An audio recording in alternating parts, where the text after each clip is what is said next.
Please welcome the 71st Secretary of State, Anthony Blinken.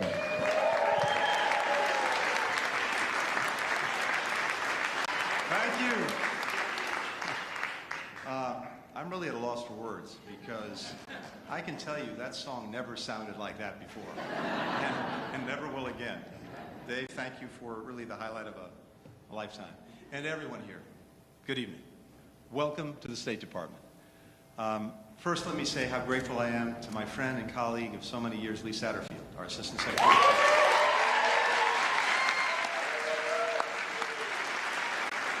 Lee and the Bureau of Educational and Cultural Affairs were the masterminds of this evening, and every single day are out there working to strengthen the bonds between Americans and people around the world. To our philanthropic and private sector partners, YouTube, Chevron, Boeing, the Wasserman Foundation, United Airlines, thank you. Thank you for making so many of our cultural diplomacy programs possible. We could not do what we're doing without you. And to my friend and colleague, Chairman Mike McCall, thank you for your support, your advocacy for international exchange. It makes a huge difference, and I'm proud to be your partner in this endeavor as well. Now, we have a few dignitaries come through this building, but it is a special treat to have so many members of music royalty here tonight. Dave Grohl. Herbie Hancock.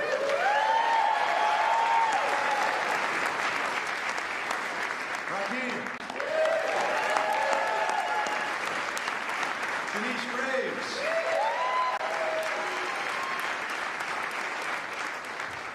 And my dear friend Amy Mann.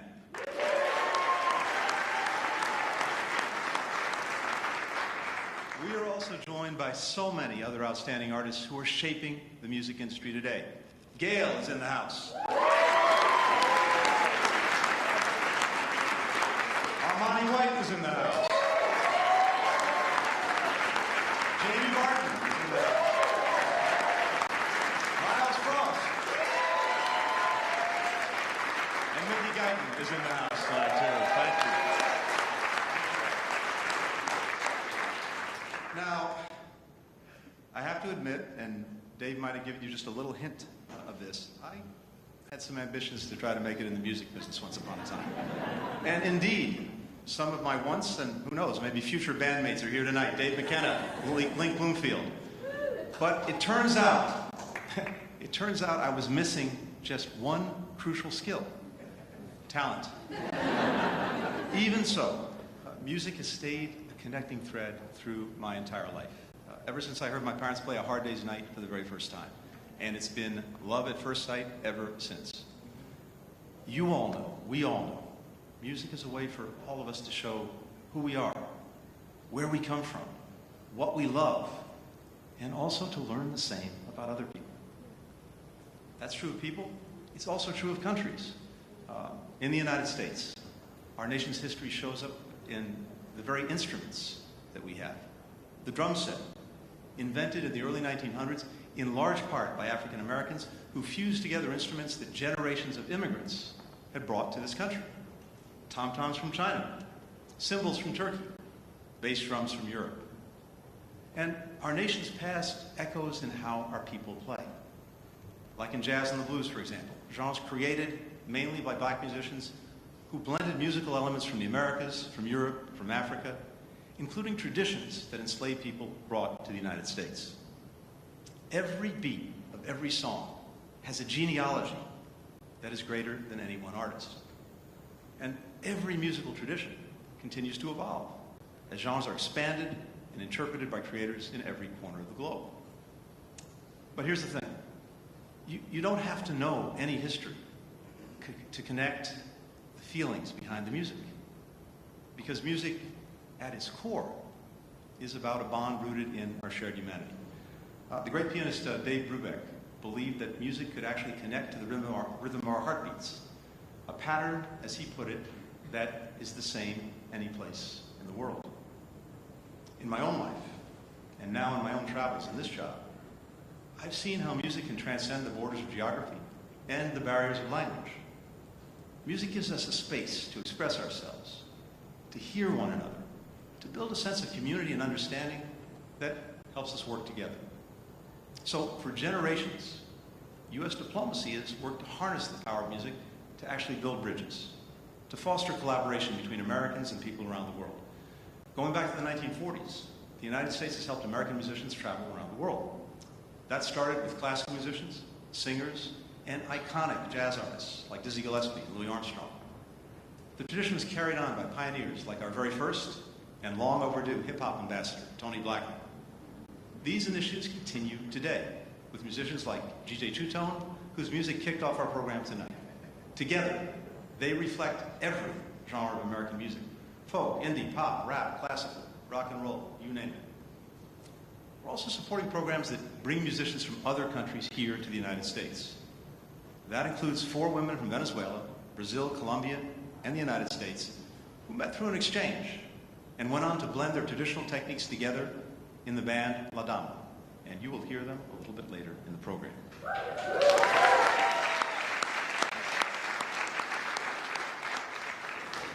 Now, tonight, with the partnership of Chairman McCall, we're opening a new chapter of music diplomacy by launching the Global Music Diplomacy Initiative. This initiative will use music to support inclusive economic growth, to expand access to education, to build more resilient societies. And we'll start with 3 new efforts. First, the State Department will begin a new partnership with the Recording Academy. Together, we'll start a mentorship program to bring producers, sound engineers, talent agents, festival promoters, other music professionals together with leading experts in those fields from the United States.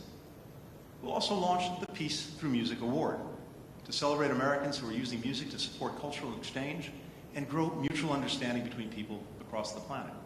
Tonight, we'll recognize our inaugural awardee. Second, the State Department is formally incorporating music into the English language classes that we offer around the world. This is one of our most popular programs. So, we're going to include American songs and lyrics in the curriculum. We'll share our diverse culture.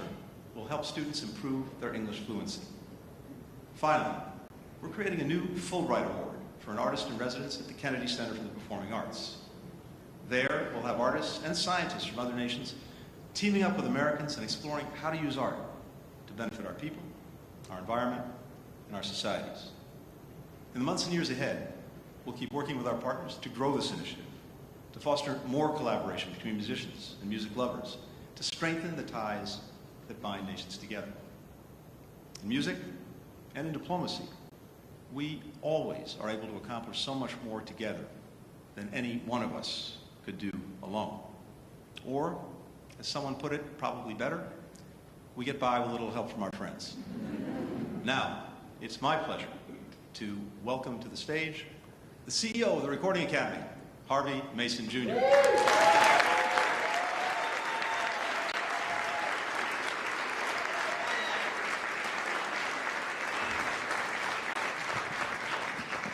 Good evening, everyone. It's great to be here. How cool is it that we have a musician here in Secretary Blinken? This is incredible.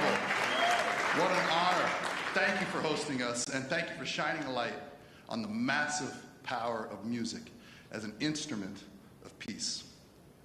On behalf of the Recording Academy and all of our members, we're honored and excited about our partnership and its potential to positively impact the world. Tonight, furthering the Peace Through Music Act and our partnership with the U.S. Department of State, it's my honor to announce the establishment of the Peace Through Music Award. Usually we celebrate through our Grammy Awards, but this very special award recognizes and honors an American music industry professional, artist, or group that has played an invaluable role in cross-cultural exchanges and whose music and work advance peace and mutual understanding around the globe. While there are many deserving Americans of this award, one person stood out as the perfect inaugural recipient. This esteemed individual served as music director and trumpeter for Jazz Ambassador Dizzy Gillespie during his overseas tours in the 1960s. He's partnered with the State Department more recently through Jazz Ambassadors Redux, and while his heart and history were rooted in jazz, he expanded his works to include numerous genres of music. He produced the best-selling record of all time. He's mentored young artists. He's provided an encore to more seasoned artists. He's a 28-time Grammy Award winner. Jeez. His accolades and impacts go way beyond what I can say with just these words. His work, his actions continue to advance peace through music, and I'm sure they will for generations to come. It's my true honor to recognize my friend and mentor, Mr. Quincy Jones, as the first ever recipient of what will now and in the future be known as the Quincy Jones Peace Through Music Award.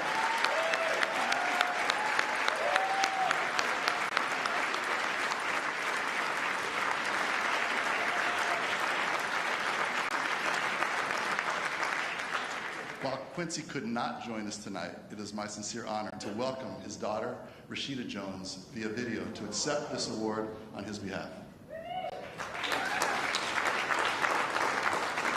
Hi, I'm Rashida Jones, and on behalf of my father, Quincy Jones, it's an honor to accept the Peace Through Music Award.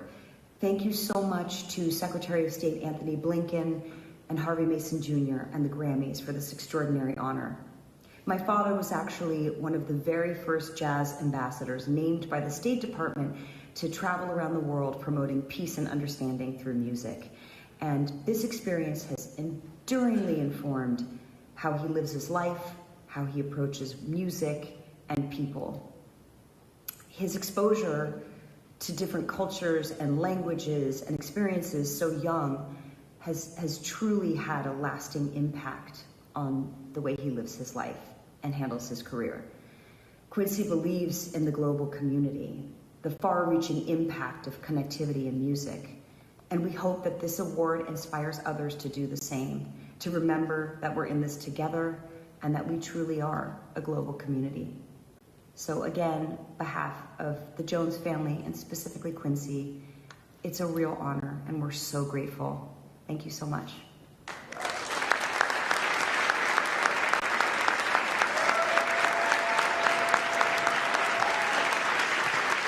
And now it's my privilege to welcome the chairman of the board of the John F. Kennedy Center for the Performing Arts, David Rubenstein.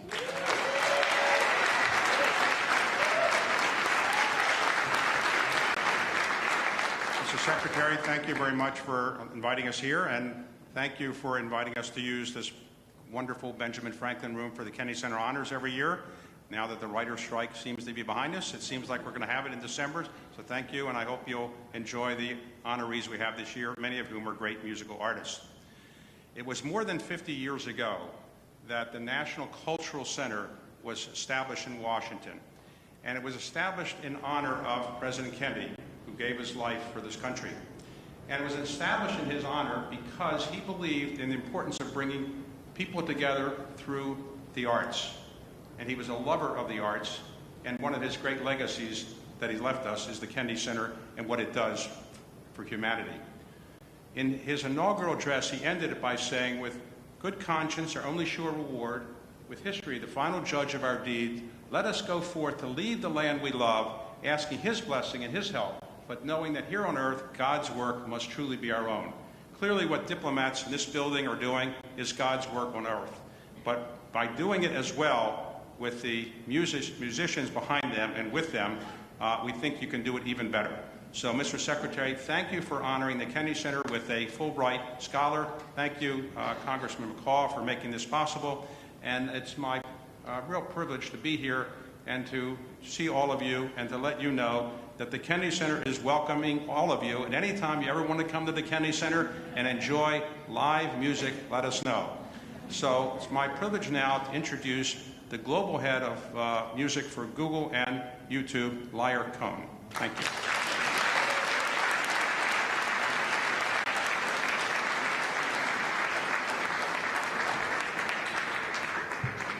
It's times like these.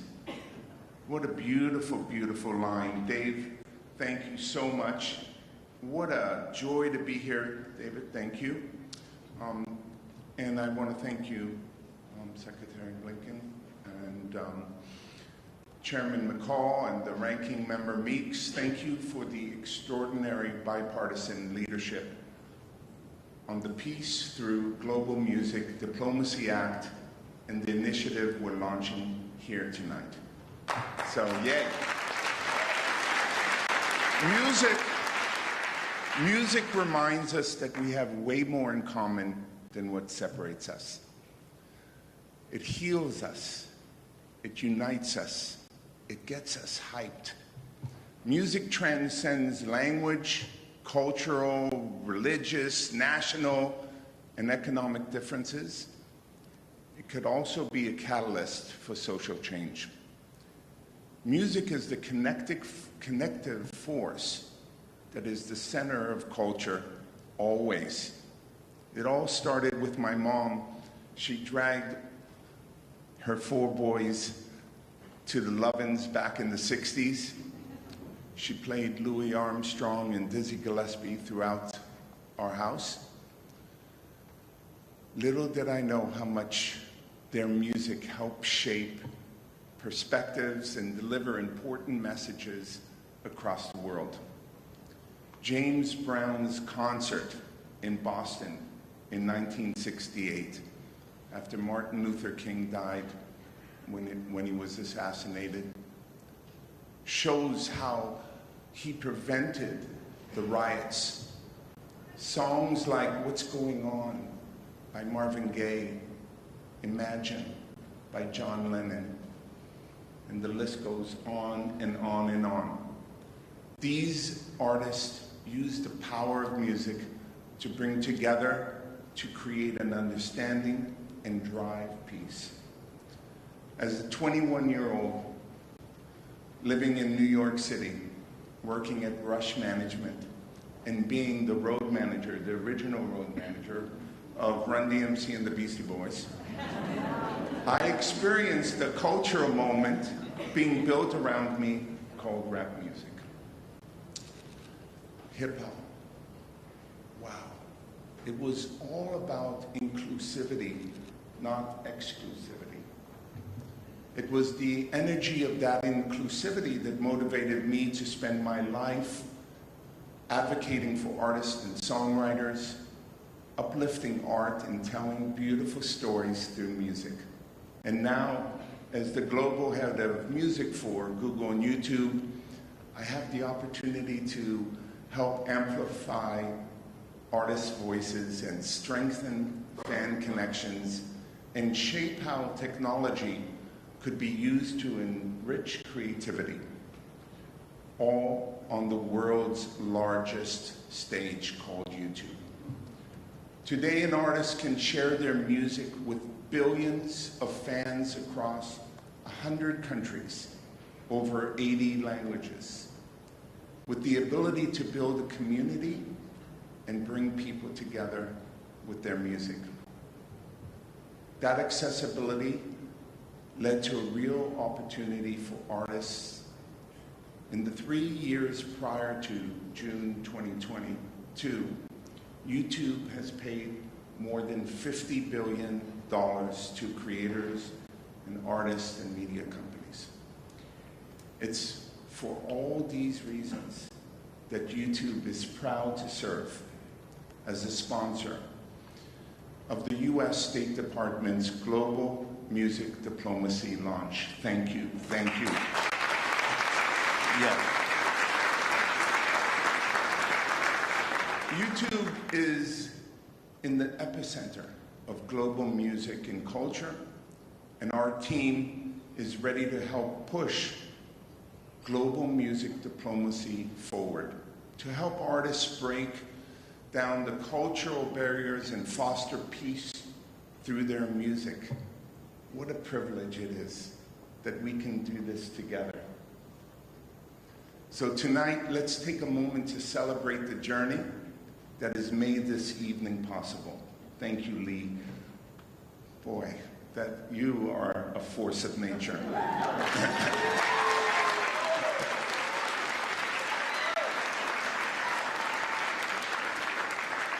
By looking back at some of the iconic moments of music diplomacy exchanges, these moments are what inspire and shape future efforts to use music to promote peace and understanding across the world.